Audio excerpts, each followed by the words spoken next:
अंग्रेजों के आने के पहले ये देश कैसा था, एक दस्तावेज का जिक्र करता हूं। सन 1813 में ब्रिटिश पार्लियामेंट के हाउस ऑफ कॉमन्स में एक बहस हो रही थी।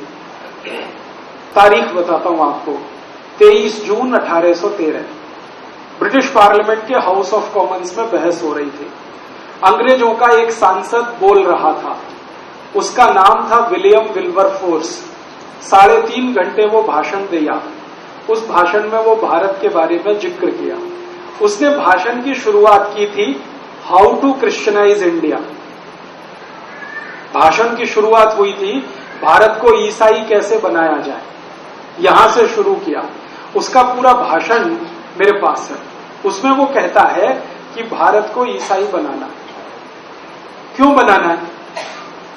इसलिए बनाना है कि ये देश धन धान्य से भरपूर है भारत, और इसलिए बनाना है कि अंग्रेजों का देश बहुत गरीब है, तो अंग्रेजों को गरीबी मिटानी है, तो वो भारत की अमीरी से मिट सकती है। माने भारत का पैसा लंदन आता रहे तो भारत तो जो हो सो हो, हम अमीर हो जाएंगे। और वो ये बात अपने देश के बारे में कह रहा है क्योंकि आज से 250 साल पहले इंग्लैंड में बहुत भूखमरी थी। इतने लोग भूख से मरते थे कि सन 1400 से 1500 के बीच में 3.5 करोड़ अंग्रेज लोग भूख से मर गए थे।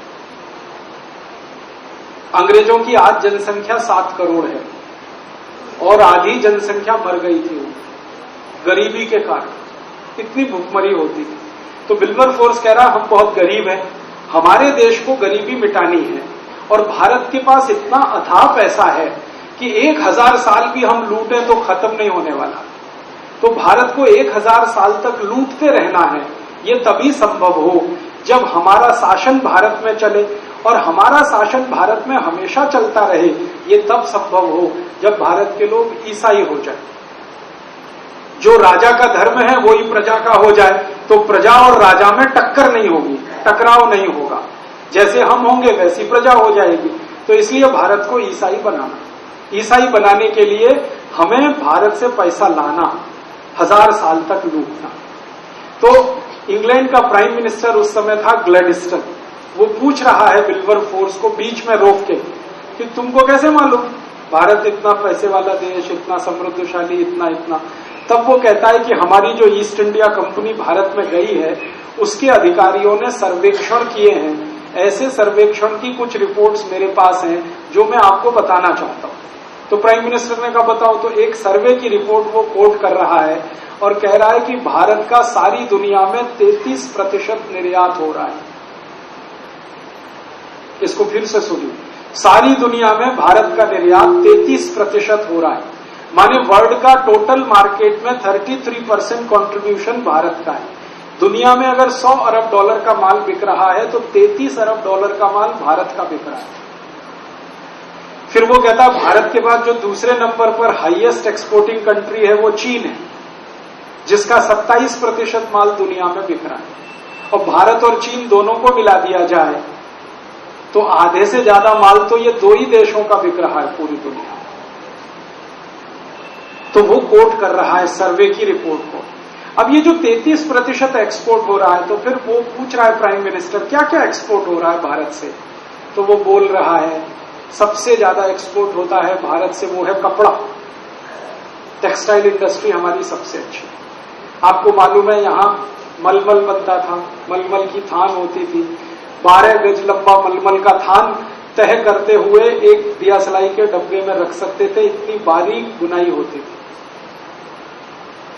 तो वो विल्बरफोर्स कह रहा हाईएस्ट एक्सपोर्ट है टेक्सटाइल का, और वो कह रहा है कि दुनिया को कपड़ा पहनना तो भारत में सिखाए। उसके ये शब्द पे ध्यान दीजिए। तो ग्लैडस्टन हैरान हो गया।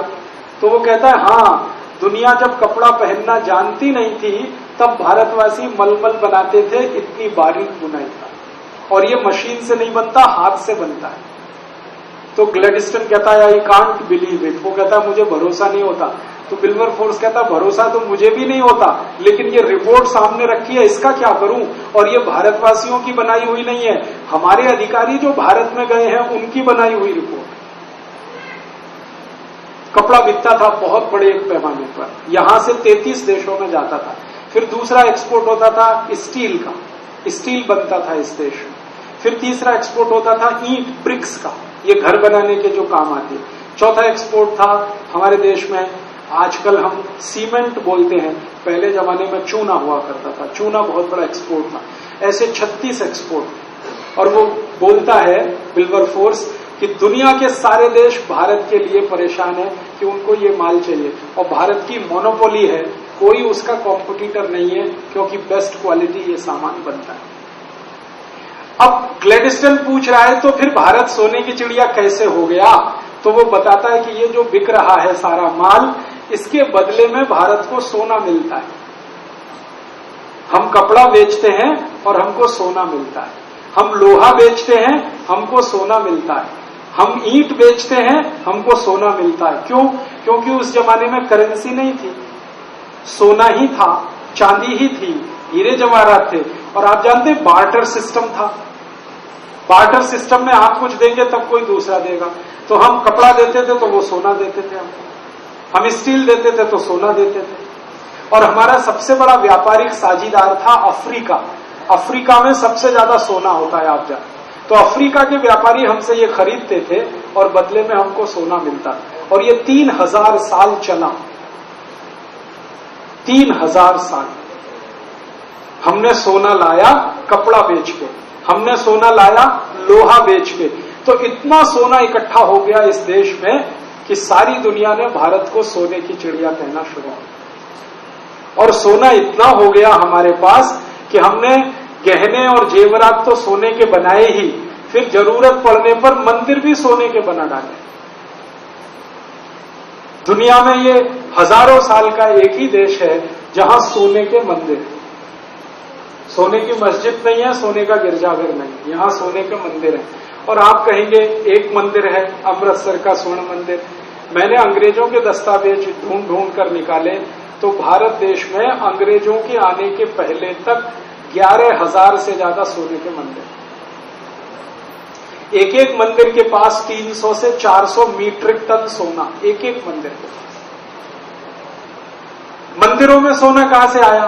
समाज ने दान में दिया। समाज के पास कहां से आया? तो व्यापार करके लाया। हमने लूटा नहीं किसी को। भारत का एक भी व्यापारी कभी किसी को लूटने नहीं गया। भारत का कोई राजा कभी दूसरे देश पर हमला करने नहीं गया।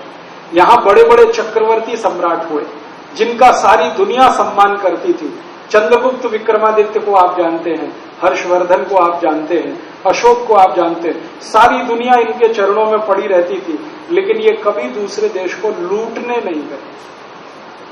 गए तो धर्म प्रचार करने गए। हमने लूटा किसी को नहीं। फिर सोना कहां से आया?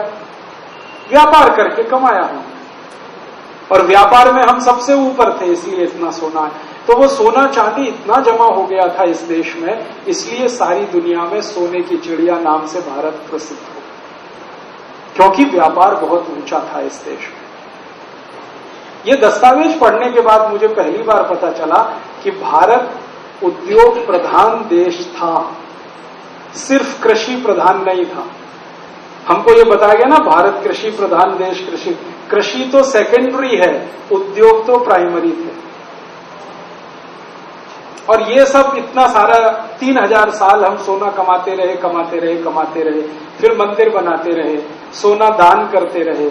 सोने का उपयोग इस देश में सबसे ज्यादा है, आज भी सबसे ज्यादा। हम गरीबी में हैं, फिर भी दुनिया का सबसे ज्यादा सोना इसी देश में। भले वो घरों में है, ये अलग बात है, लेकिन है अभी भी इस देश में। तो इसलिए ये देश पैसे वाला समृद्धशाली बना। और यही कारण था जो अंग्रेज यहां आए, फ्रांसीसी आए, डच लोग आए, पुर्तगाली लोग आए। आप जरा सोचो, अगर हम गरीब होते और भुखमरी के शिकार होते तो अंग्रेज यहां 200 साल झक मारते? 200 साल, 2-4 साल में लौट जाते। अगर हम गरीब होते, भुखमरी के शिकार होते, तो फ्रांसीसी क्यों आते? वास्को डिगामा क्यों आया अपनी पूरी फौज लेके? सिकंदर क्यों आया यूनान से चलकर यहां तक? ये सारे लोग आए क्योंकि हमारे पास कुछ था, और वो दो ही चीजें थी, एक तो ज्ञान और दूसरा पैसा, समृद्धि।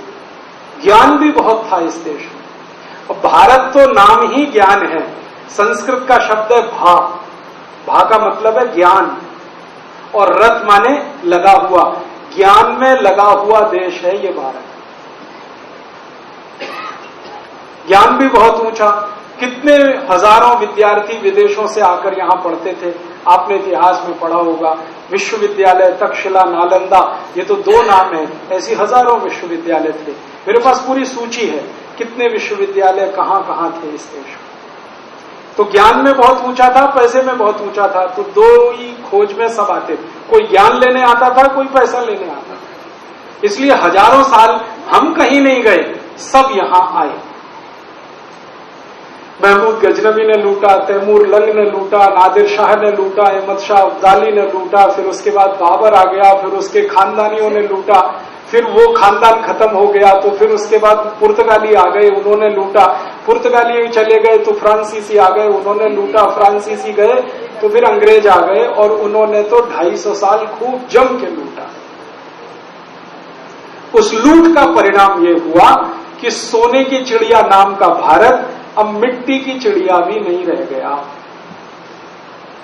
अब स्थिति इस देश की ये है, 250 साल पहले जो दुनिया का सबसे ज्यादा पैसे वाला देश था, अब दुनिया के सबसे गरीब देशों में हमारी गिनती होती है। 113 करोड़ की हमारी आबादी है, जिसमें 84 करोड़ लोग इतने गरीब हैं जिनकी एक दिन की कमाई 20 रुपए से कम है। ऐसा देश हो गया।